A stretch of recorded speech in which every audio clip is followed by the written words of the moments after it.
뭐 고대부터 시작해서 조선시대까지 쫙 우리가 지금 타임머신을 타고 여행을 한 겁니다. 저는 가끔 가다가 뭐 국어를 가르치는 사람이 그런지 몰라도 뭐 영화에서 뭐 타임머신에 해당하는 기계가 나와서 뭐 주인공들이 뭐 미래로 갔다 과거로 갔다 막 그런 경우가 있잖아요. 그래서 미래는 모르겠는데 우리 국어 시간에 배우는 고전 문학 작품이 과거로 여행할 수 있는 과거에 이렇게 살았구나 라는 걸 그나마 좀 간접 체험할 수 있는 타임머신에 해당하지 않을까. 지금 아주 짧은 시간 동안 여러분이 과거를 쭉 여행하고 오셨고요. 이론은 여기까지. 이제 교재 보시면 이제 그 뒤에 지금 우리가 공부한 각각의 갈래를 대표하는 작품들이 쭉 나오는데 이제 이번 시간엔 간단하게 시조 2편을 여러분과 함께 공부해 보려고 합니다. 시조입니다. 시조. 일단 여기 지금 딱 보시면 제목이 창내고자, 창을 내고자 라고 되어 있죠. 근데 원래 시조는 제목이 거의 없습니다. 그러니까 이제 우리 앞에서 배웠지만 뭐 연시조 같은 경우에는 이제 뭐 두 수 이상 뭐 연결하기 위해서 이렇게 제목을 붙이는 경우가 있지만 어지간해서는 제목이 잘 안 붙어 있어요. 그런데 뭐 이런 책을 만들기 위해서는 제목을 좀 붙여야 되잖아요. 그냥 작품이 뜩 나오면 좀 이상하잖아요. 다른 데 막 제목이 있는데. 그래서 이제 편의상 앞에 나오는 구절을 똑같이 적어놓고 제목처럼 사용합니다. 그러니까 여러분이 혹시라도 보시면서 제목이랑 첫 번째 요 앞부분의 내용이랑 똑같네. 그 뒤 작품도 그러네. 시조는 이렇게 똑같구나 라고 생각하실까 봐 제목 없는데 임의적으로 만든 거다. 자, 지금 형태를 보시면요. 사실 우리가 시조를 모르지 않잖아요. 그러니까 뭐 이제 여러분이 개인적으로 뭐 좋아하시는 시조도 있을 수 있는데 우리가 기본적으로 알고 있는 시조가 석줄. 앞에서도 배웠지만 초장, 중장, 종장. 그런데 이게 지금 딱 보시면 아시겠지만 시조가 몇 줄인 것이야. 바로 얘가 사설시조입니다. 사설시조. 많이 길지요. 평시조에서 기본적인 시조에서 이렇게 가장 많이 길어진 형태의 시조를 사설시조라고 한다라고 보시면 되겠고, 그래도 여기 지금 여기까지가 초장이고 특히 중장이 길어요. 여기까지가 중장이고 여기가 종장입니다. 길다고 해서 초장, 중장, 종장 말고 뭐 밑에 또 있는 거 아니야? 없어요. 3장은 3장인데 이제 여기 특히 중장이 많이 길어진 형태가 사설시조의 일반적인 형태고, 그리고 여기 지금 보시면 작자 미상인데 어떤 의미인지 알고 계시죠? 작가를 알 수 없음. 이제 시조 같은 경우에는 특히 이렇게 뭐 여성이나 평민이 지어서 이렇게 남겨진 작품들 같은 경우에는 뭐 누가 지었는지 특히 평민들이 시조를 지어놓고 이거 누가 지음 이제 이러는 게 아니라 뭐 시조도 옛날에는 뭐 시조창이라고 해서 노래처럼 이렇게 부르기도 했잖아요. 그냥 자연스럽게 지어지다 보니까 작가를 알 수 없는 작품들이 굉장히 많다. 자, 내용 보도록 할게요. 일단 여러분들에게 좀 양해를 구할 것이 여기 이제 중간중간에 네모가 되어 있잖아요. 이게 이렇게 이제 제가 여러분들 보기 좋게 화면으로 만들면서 PPT를 만들면서 이걸 옮겨 적을 때 분명히 교재에는 있는 글자인데 이게 PPT로 옮길 때 그 글자가 옛날 고어다 보니까 그것을 얘네가 읽어내지 못해서 그 고어 표현에 해당하는 부분은 띡띡띡 네모칸이 만들어져 있습니다. 그래도 교재에 보시면 여러분 교재에는 제대로 나와 있으니까 걱정하지 마시고, 이 시조 굉장히 재밌어요. 읽을 때마다 저도 가끔 이 시에 공감할 때가 있어요. 아마 여러분도 지금은 딱 보시면서 뭐야 되게 어려워, 무슨 말인지 모르겠어, 뭐 한자도 있는 것 같고 뭐 네모도 있고 그러면서 여러분 되게 당황스러워하실 수 있는데, 사실 여러분이 처음에 좀 어려워서 그렇지 한 서너 번 읽으시면요 그래도 우리가 모국어자잖아요. 모국어자. 그러니까 우리가 아주 어렸을 때부터 자연스럽게 쓰고 있는 우리말. 그러니까 정확하게 모르겠지만 자꾸 읽다 보니까 대충 이런 뜻인 것 같아. 그러니까 이게 우리가 고전 시가 문학은요 일단 해석이 되어야 됩니다. 해석이 돼서 무슨 내용인지를 알아야 뭐 그 위에 표현법이나 뭐 이런 걸 공부할 수 있잖아요. 그래서 일단 해석이 중요한데 다행스러운 건 정확하게는 모르겠지만 두세 번 반복하니까 대충 이런 뜻인 것 같아. 그건 짐작할 수 있다라는 거죠. 얘도 그래요. 한번 읽어보면 창 내고자, 창을 내고자, 이내 가슴에 창 내고자, 고모장지, 새살장지, 들장지, 열장지, 암들적에 수들류, 뭐 장도리로 뚝딱 박아 이내 가슴에 창 내고자, 이따가 하 답답할 때면 여다 적을까 하노라. 대충 의미 오시나요? 창! 우리가 알고 있는 그 창문, 창을 내고자, 어디에? 이내 가슴에 창을 내고자. 창 내고자라는 말이 무려 몇 번이나? 3번이나 반복되고 있죠. A, A. 얘만 좀 달라. B. 다시 A. A, B, A. 이거 어디서 많이 봤는데? 앞에 시 작품들 보시면 요거 강의한 적 있어요. 여러분이 보셨는지 모르겠지만 A, A, B, A 반복입니다. 강조죠. 운율감도 운율감이지만 창문을 내고자 우리 집 방에 우리 집 부엌에가 아니라 내 가슴에, 내 마음속에 창문을 만들고 싶다. 근데 우리가 우리 가슴에 창문을 낸다라는 게 가능합니까? 불가능합니까? 불가능하죠. 우리 가슴에 창문 내면 이거 뻥 뚫려. 큰일 나죠. 불가능하죠. 근데 이렇게 불가능하다는 걸 알면서도 내 가슴에 창문을 내겠다라고 하는 건 우리 가끔 그럴 때 있잖아요. 답답해. 아니면 뭔가 좀 이렇게 진짜 가슴속에 뭐가 차오르고 뭐가 이렇게 좀 답답해서 막 소리 지르고 싶어 할 때 어디 좀 바람 좀 새서 뻥 뚫렸으면 좋겠다. 그런 말 하잖아요. 그러니까 뭔가 지금 여기 화자가 답답하구나. 답답한 심정을 좀 해소하기 위해서 창을 만들고 싶다라고 이야기하는 겁니다. 자, 이제 중장이 관건인데 얘가요. 고모장지, 세살장지, 들장지, 열장지 여기까지는요. 이 장지가 문이에요. 문. 그 문의 종류들을 쭉 열거한 거라고 보시면 돼요. 이걸 구태여 막 해석하실 필요는 없습니다. 그러니까 여기 이렇게 들어서 여닫는 문, 이렇게 옆으로 여닫는 문, 이제 그런 문들의 종류를 쭉 나열했고요. 열거법이고요. 자, 이런 창문을 만들기 위해서는 여러 가지 도구가 있어야 되겠죠? 그래서 여기서부터 여기까지는 문을 만들기 위한 부속품들, 도구들이라고 보시면 돼요. 암돌저기, 수돌저기, 그 다음에 여기 지금 보시면 여기 배목걸쇠라고 여러분 교재 나와 있죠. 배목걸쇠, 크나큰 장도리는 망치. 이런 도구를 사용해서 뚝딱 박아다가 이내 가슴에 창 만들고 싶다. 내가 지금 하도 답답해서 창문을 만들면 좀 뭔가 답답한 게 해소되지 않을까, 뻥 뚫리지 않을까라고 하는 그런 마음 충분히 공감하시죠? 그렇게 공감하시면 돼요. 이거를 막 고전문학을 하나하나 해석을 하려고 막 단어의 뜻 그렇게까지는 안 하셔도 되고, 이게 이제 그 장지문의 종류라더라, 그 부속품들, 도구들이라더라, 이런 걸 가지고 뚝딱뚝딱 해서 내 가슴에 창을 만들고 싶다. 그만큼 답답하다는 뜻이겠지. 자, 이제 마지막, 이따감이라고 사실 이거 잘 보고 있으면, 여기 이따가 가. 이런 뜻인 것 같은데, 그런 건 아니고, 이따금. 그래서 창문을 만들어 놓고 어쩌다가 이제 살다가 또 답답하면 답답할 째면 몹시 답답할 째면 여다져 볼까 하노라. 창문 만들어 놓고 또 앞으로도 그렇게 답답할 일이 있을 거 아니에요. 그럴 때마다 열었다가 어느 정도 좀 해소가 되면 다시 닫았다가 그렇게 할까 하노라. 그런 시입니다. 사설시조고요. 자, 그래서 핵심 정리. 그리고 요 자리 있죠. 요 자리. 이게 바로 종장의 첫 구. 몇 글자 고정? 세 글자 고정. 저 자리는 꼭 반드시 세 글자로 고정이다. 지금 다른 데 보시면 주로 많이 나와 있는 글자 수가 세 글자, 네 글자. 세 글자여도 되고 네 글자여도 되는데 딱 조 자리만큼 종장의 첫 구, 요 앞에 첫 음보만큼은 반드시 세 글자 고정이어야 한다라는 거 기억하시고 핵심 정리, 사설시조입니다.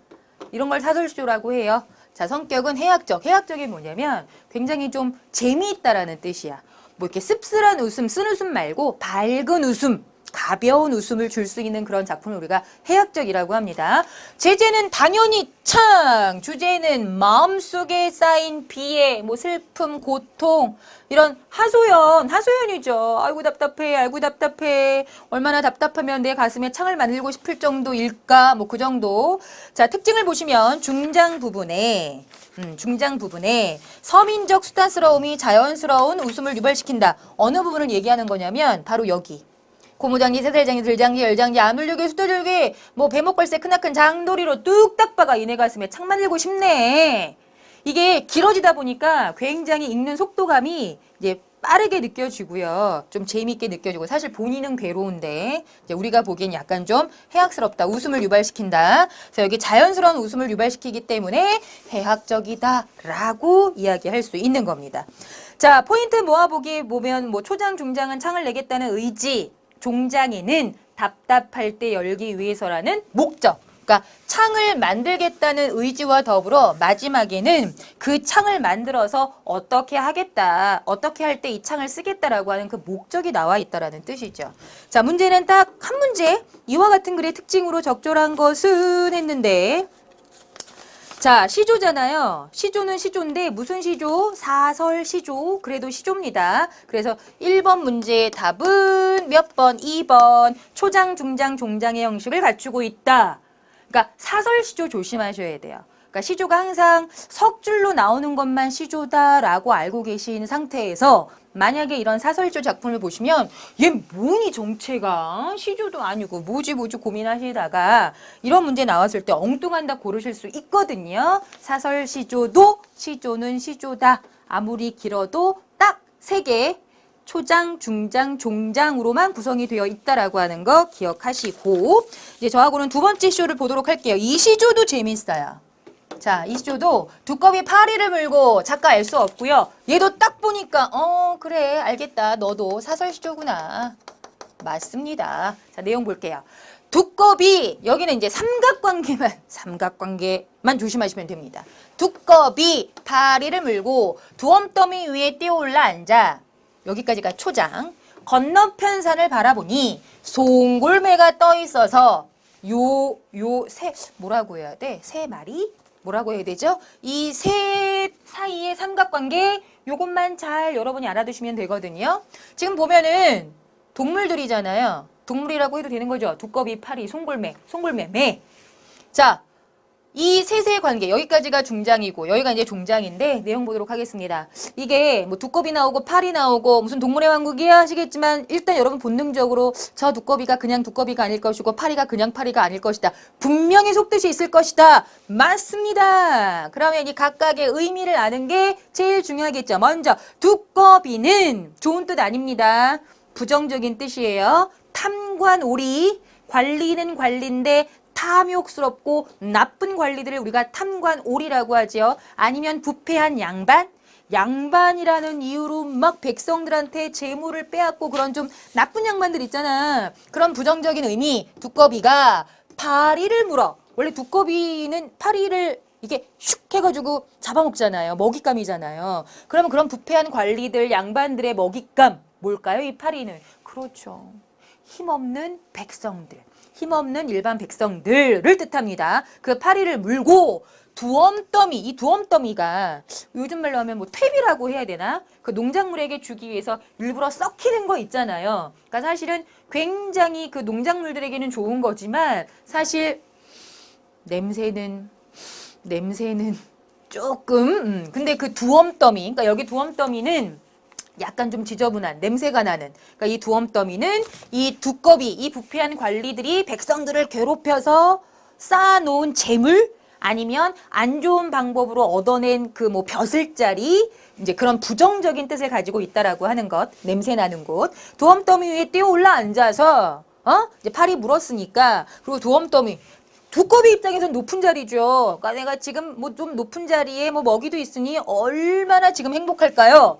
그리고 이제 여유를 부리고 있는데 건너편 산이야. 두엄더미 산 비교도 안 되잖아요. 근데 그 높은 산을 바라보니 그 산 위에 송골매가 떠 있거늘 매 아시죠? 매 찬양하잖아요. 이 매가 두꺼비 잡아먹을 수 있죠. 뭐 이 정도야 뭐 송골매가 떠 있어. 그럼 여기서 송골매가 의미하는 건 뭐냐? 그 부패한 뭐 지방 관리 양반들이 무서워하는 그 무언가가 송골매인데 여기 송골매가 의미하는 것은 바로 어찌됐든 이 두꺼비보다 높은 단계 중앙관리. 그러니까 한양에서 보낸 서울에서 보낸 뭐 임금이 보낸 그런 중앙관리 아니면 두꺼비에 해당하는 관리보다 좀 더 지위가 높은 그런 관리들을 이제 여기 송골매라고 표현을 한 겁니다.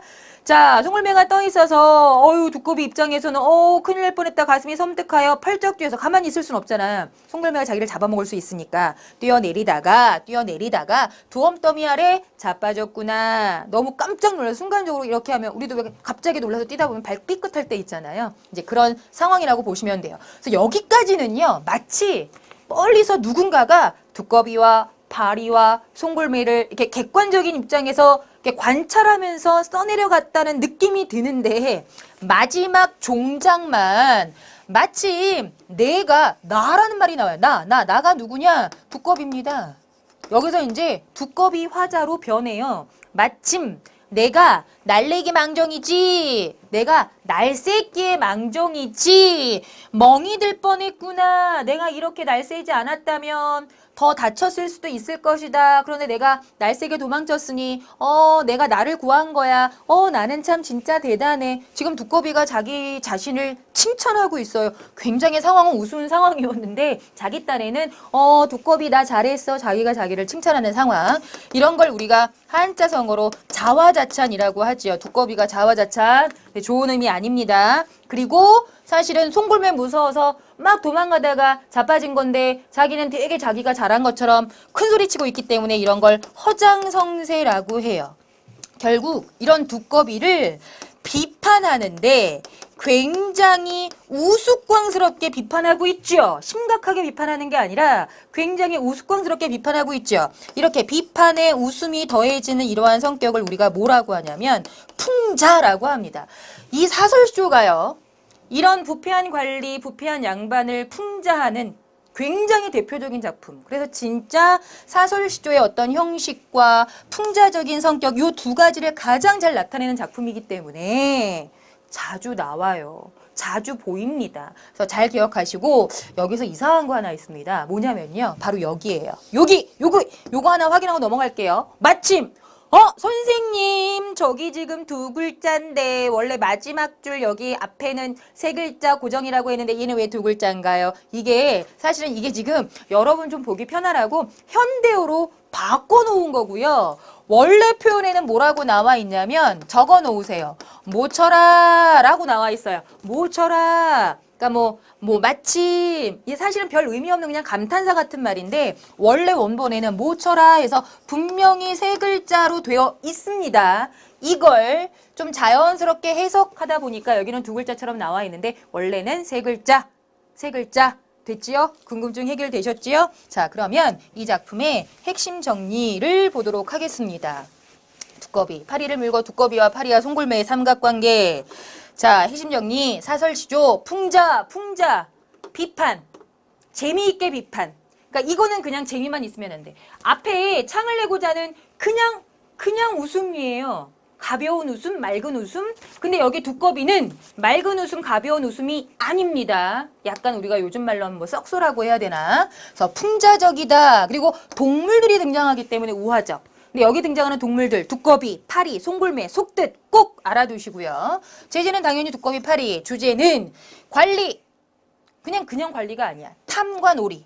양반들, 그냥 양반 아니야. 부패한 양반들에 대한 풍자, 비판. 지금 너희들의 모습이 이런 두꺼비 같다. 한마디로 그런 얘기죠. 자, 권력구조의 비리를 우회적이라는 말은 간접적이라고 보시면 돼요. 이렇게 돌려서 비판하고 주변에서 볼 수 있는 상황을 제시하고 서민적인 일상어를 구사했다. 그래서 사실은 아무리 이런 양반들이 꼴불견이라 하더라도 직접적으로 대놓고 비판할 수는 없잖아요. 그러다 붙잡혀갈 수 있으니까 이렇게 돌려서 간접적으로 재미있게 비판하는 작품들이 많았습니다. 그런 걸 풍자적이라고 하니까 기억하시고, 자, 우리 포인트 모아보기에는 그 삼각관계가 아주 잘 정리되어 있죠. 근데 이게 백송골부터 그 송골매부터 정리되어 있는 이유가 제일 위에 계층 백송골, 그게 송골매입니다. 송골매, 그 아래가 두꺼비, 그 아래가 파리. 우리 어떤 생태계의 구조를 보는 것 같은데 실제 우리 인간의 어떤 사회 구조도 거의 이런 구조랑 비슷하게 되어 있다라는 거죠. 그러니까 속뜻이 정리가 되어 있고, 자, 문제 보도록 할 건데 아이고 여기도 문제가 한 문제. 자, 1번. 다음 중 가리키는 대상이 이질적이다. 이질적이다라고 하는 건 성격이 좀 다른 걸 이질적이라고 해요. 지금 잘 보시면 두꺼비, 송골매, 파리는 각각 그 어떤 부류를 나타내잖아요. 근데 2번에 두엄더미, 이 두엄은 사람이 아니라 좀 안 좋은 방법으로 모은 재물이나 벼슬자리를 뜻하기 때문에 사람을 뜻하지 않아요. 두꺼비는 탐관오리, 송골매는 상부의 중앙관리, 파리는 힘없는 백성들. 근데 두엄은 뭐 재물이나 벼슬자리를 뜻하는 거기 때문에 성격이 다르다, 이질적이다. 그래서 1번 문제의 답은 2번으로 하시면 되겠습니다. 자, 이렇게 해서 고전시가에 대한 이론과 아주 가볍게 사설시조 2편 여러분 감상하셨습니다. 이론은 이론대로, 작품은 작품대로 잘 정리하시기를 바라고요. 자, 이렇게 해서 수업 마치도록 하겠고 저 깡쌤은 이만 물러나도록 하겠습니다.